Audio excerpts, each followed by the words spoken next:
ఈ వీళ్ళే ఈ జన విజ్ఞాన వేదికలు అజ్ఞాన వేదికలు ఈ మీడియా వీళ్ళంతా మీడియా ఏం చేస్తుంది దొంగ బాబాలని ఏదో ఒక హిందూకు సంబంధించినటువంటి ఏదైనా బాబా ఏదైనా మిస్టేక్ ఉంటే లేదా ఏదైనా జరిగితే తొక్కిసలాటలు అయితే ఏదైనా జరిగితే ఇంత పెద్ద వార్త వేస్తుంది కదా ఇది ఒక వార్త వచ్చింది నిన్న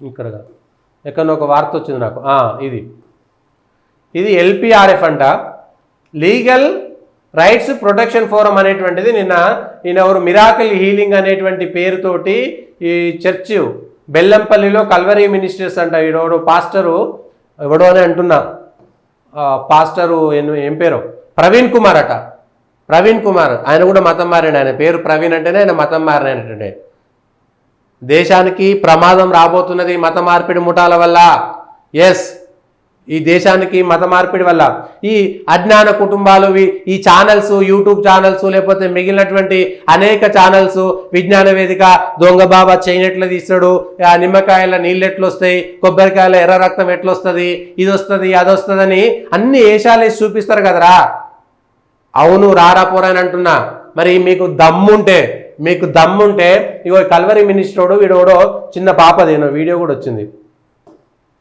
వీడియో కూడా చూపిస్తా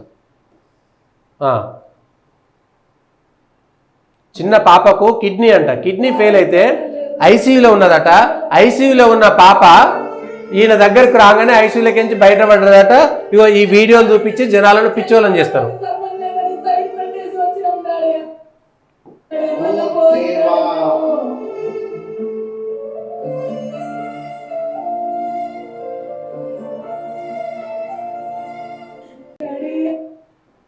ఇది ఈ పాప మొత్తం చూపిస్తలేను నాకు అది చూపించాలనేటువంటి ఇది కూడా లేదు వాడెవడో వచ్చి దీని మీద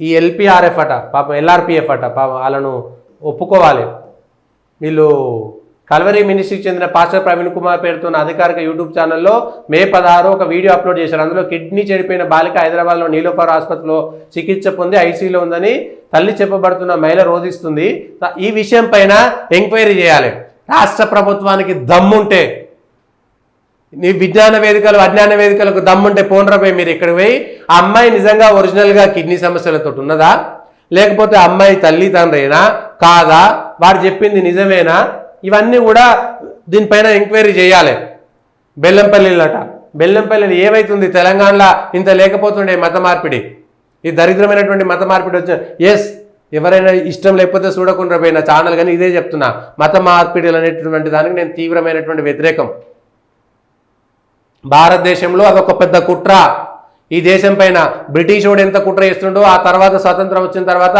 అంతకు 1000 రెట్లు కుట్ర చేస్తున్నారు చర్చకు రమ్మంటే దమ్ముంటే ఎవడో చర్చకు వచ్చినా నేను చర్చకు రెడీ ఉన్నా 2003లో బెల్లంపల్లిలో ఈయన ట్రస్టీగా రిజర్వ్ చేసిరు క్లిష్టమైన సమస్యలు కూడా ప్రార్థన ద్వారా న్యాయం చేస్తామన్నారట పెద్ద ఎత్తున చేసిరు ఈయన మీద 334 ఐపీసీ సెక్షన్లు 304 420 కింద 2019లో ఎఫ్ఐఆర్ నెంబర్ 46/2019 నమోదైనాయి తీవ్రమైనటువంటి జ్వరంతో బాధపడుతున్న గిరిశెట్టి రాజేష్ అనే 21 యువకుడిని ప్రార్థన ద్వారా తగ్గిస్తామని చెప్పి వైద్యం అందించకుండా చేశారు దీంతో ఆయన ప్రాణాలు కోల్పోయాడు దీనిపై కల్వరీ మినిస్ట్రీ పైన కేసు కొనసాగుతుందంట ఈ కేసు ఉన్నదా లేదా పోయేటువంటి ప్రజలారా ఆలోచించండి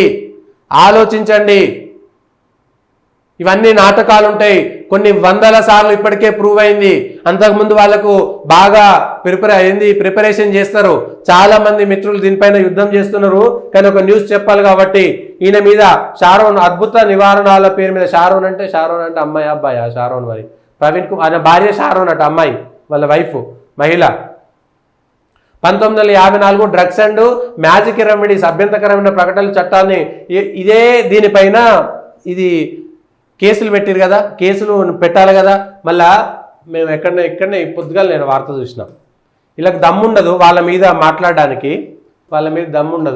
కానీ ఎక్కడో వార్త చూసిన ఎక్కడ ఇగో 14 ప్రోడక్ట్లను నిలిపేసినాం బాబా రామ్దేవ్ ఈ దేశంలో ఆయుర్వేదం పైన కుట్ర చేసినటువంటి కుక్కలు ఎవరు ఈ దేశంలో ఏ వైద్యం లేనప్పుడు ప్రపంచంలో వైద్యం లేనప్పుడు ఈ భారతదేశం ఆయుర్వేదమైనటువంటి గొప్ప వైద్య శాస్త్రాన్ని కనుగొన్నది ఈ భారతదేశమే, భారత ఖండమే.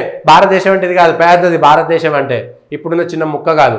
ఈ భారతదేశంలో ఉన్నటువంటి ఋషులు అంటే వాడు కూడా సైంటిస్ట్ అన్నాడు కాబట్టి మనం కూడా సైంటిస్టే. శాస్త్రం అన్నాడు కాబట్టి మనం శాస్త్రం కాదు, మనము మన శాస్త్రవేత్తలకు ఋషులు అనేటువంటి పేరు పెట్టుకున్నాం. వాడు పెట్టుకున్న పేరు మనం పెట్టుకోవాల్సిన కర్మ మనకు లేదు. ఈ దేశం ప్రపంచానికి మార్గం చూపినటువంటి దేశం. ఆయుర్వేదం మీద ఈయన మీద పాపం కేసులు పెట్టి వేధించిరు. మళ్ళా ఇక్కడ మోడీ ఉన్నాడు, కానీ మోడీ ఆయనకేం సపోర్ట్ చేయలేకపోయాడు. ఆయనేమో మోడీకి సపోర్ట్ చేసిండు. ఏది బాబా రామ్దేవ్ మీద మాత్రం కేసు పెట్టిరు. ఇక తప్పనిసరి పరిస్థితుల్లో మేము లైసెన్స్ రద్దయింది, 14 రకాల ఉత్పత్తుల విక్రయాలను చేసినామట. దీని మీద వీళ్ళ మీద కేసులు పెట్టే మొగతనం ఉన్న దమ్మున్నటువంటి వాళ్ళు ఇగో వీళ్ళ మీద ఎందుకు కేసు పెట్టరు, వాళ్ళ మీద మాత్రం ఎందుకు కేసు పెట్టరు? ఇగో ఇది జరుగుతున్నది ఒక కుట్ర. కనేదే మీడియాలా ఇక్కడ గనక ఈడు క్రిస్టియనోడు కాకపోయి ఉంటే, ఒక హిందువు అయి ఉంటే, ఒక బాబాయ్ ఉంటే ఈ పాటికి 1,00,000 వార్తలు వచ్చేది, లక్షల రూపాయలు దండుకొని వాళ్ళ మీద గుంజుకునేటోళ్ళు, వసూలు చేసుకునేటోళ్ళు. అది తేడా. ఇది మీడియాలో జరుగుతున్నది. ఇన్నేళ్ల పాటు జరిగింది అదే జరుగుతున్నది. దీన్ని ప్రజలు గమనించాలి. ప్రజలు దయచేసి ఆలోచించాలి. ఈ దేశం మీద ఎవడు దాడి చేస్తుండు, ఎట్లా దాడి చేస్తుండు అనేటువంటిది.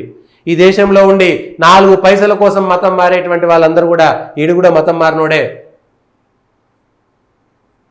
వీళ్ళ మీద చర్యలు ఎందుకు తీసుకోరు? వీళ్ళ మీద ఈ వైద్యం ఈ వాళ్ళోడో వీళ్ళోడో అందరి మీద కేసులు పెట్టారు కదా, బాబారావు మీద.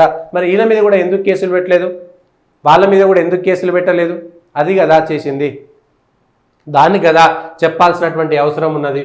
ఇంకేం ఇంతకంటే ఎక్కువేం చెప్తాం వీళ్ళని మనం? ఇంతకంటే ఏం చేయగలుగుతాం ఆ విషయంలో?